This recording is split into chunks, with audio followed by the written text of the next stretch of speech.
NextGen management is a new way of managing people so as to bring out their best.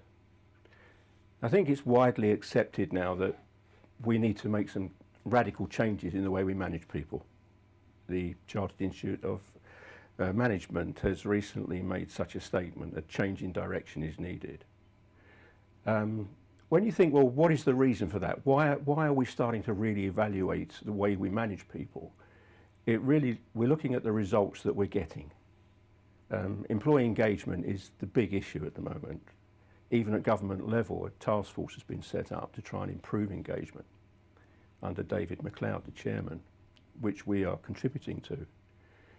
Well, why is the government so interested in engagement? Why are companies so interested in engagement? If you say to the top 100 chief execs of the FTSE 100, what's your biggest three issues? One, almost certainly in the top three, would be employee engagement. Reason for that is there's a causal link between engagement and effort. You know yourself that if you feel really engaged with a project, then you put extra effort in, don't you? You put discretionary effort in, it's called, more than the norm. And that links on automatically to results, productivity. Now in this country at the moment, according to the Office of National Statistics in April this year, they published a report that showed that productivity in the UK is more than 30% lower than the US and Germany. This is a ticking time bomb. You cannot continue to do that without eventually impacting on the overall well-being and health of the country. So we've got to find a way of getting people engaged better than they are today. They are at all-time lows in terms of surveys of engagement levels. Engagement is very much related to the trust level that you have in your employer. And trust is at an all-time low for all sorts of reasons.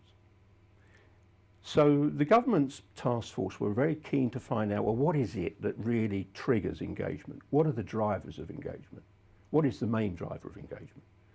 They came up with something like 75 different potential reasons. Our own research over 7 years showed that there was one that was far more important than all of the others. And that is the direct relationship that an employee has with their immediate manager. Do they feel that their interests are taken into account? Do they feel that they are being well treated? Can they trust the manager? If they don't, are they likely to go the extra mile and put in extra effort for them? The answer is no. That's why it's been said famously, people join companies but leave managers. And the research shows that 80% of people that leave their job do so because of issues with the manager. So that is something that really needs to be thought about. What is it that managers are doing which is disengaging people? And you have to go back to the origins of management to understand that. But one analogy that is very useful in understanding it is the difference between a Coxed 8 rowing crew and a whitewater rafting crew. In the Coxed 8 crew, you can think of this yourself, think of the university boat race. You have two crews lined up at Putney Bridge the last weekend of March every year, and they set off on a 4.2 mile journey to Mortlake, and the first one that gets there, Oxford or Cambridge, wins the race. Now, there are three specific characteristics of a Coxed 8 crew. The first one is that only one person knows which way they're going, can see which way they're going. That's the cox. The other 8 are following blind. They have to take it on trust that the pacing of the cox, the stroking of the cox, the direction that he's leading them in is correct. And sometimes when it hasn't been correct, the boat has sunk. And that's what's happened when you have poor direction, followed blindly. So that's the first characteristic. The second characteristic is that boat races tend to take place on calm water. There was a famous case in 1912 where both boats sunk in very heavy water. And occasionally boats have sunk when the cox's instructions have gone astray, or where the boats have collided and so forth. But generally speaking, it's calm water It's conducive to a Coxed 8 race, isn't it? The third characteristic of a Coxed 8 race would be a predictable outcome. You know what the result's going to be. You know that in about 24 minutes you're going to get to that finish line, and that's it. So within reason, it's a predictable situation. But it demands blind trust on behalf of the crew. Now you take the other scenario we mentioned, the whitewater rafting. Now in that scenario, there is no captain that you can rely on. You are all in it together. You have to pull together instinctively as a team to meet any eventuality that might arise, any panic situation that might arise. And it's a totally different scenario. Now the first one is more analogous to the management model for the last 100 years. We've relied on managers to direct the ship, blindly follow them. They instruct us, they bark out instructions, they tell us what to do, they plan everything, they organise it, and generally speaking, the waters have been calm in the last 100 years for business, and the predictable outcomes have been there. So much growth per year in the manufacturing century.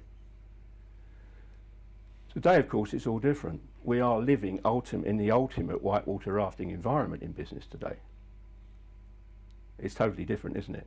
There's no calm waters anymore. Everything is a bit of a panic now. Everything has to be done quickly. And in that scenario, we need to pull together as teams. The manager is no longer the command and control element of the piece, setting all the rules, setting all the stick and carrot motivations, telling you what to do, involving people only as needed, barking out information and sharing information as on a need-to-know basis. That was how it was really with the old management model. Generally, not always, there's always been great managers, but the general culture of organisations has often been in that way. Hierarchical, command and control. And what we've done is we've stopped people contributing inadvertently in their best possible way. And today we're not suited for that. The world doesn't want that anymore. We have major drivers that have changed all that. So what we need is a new way of managing people.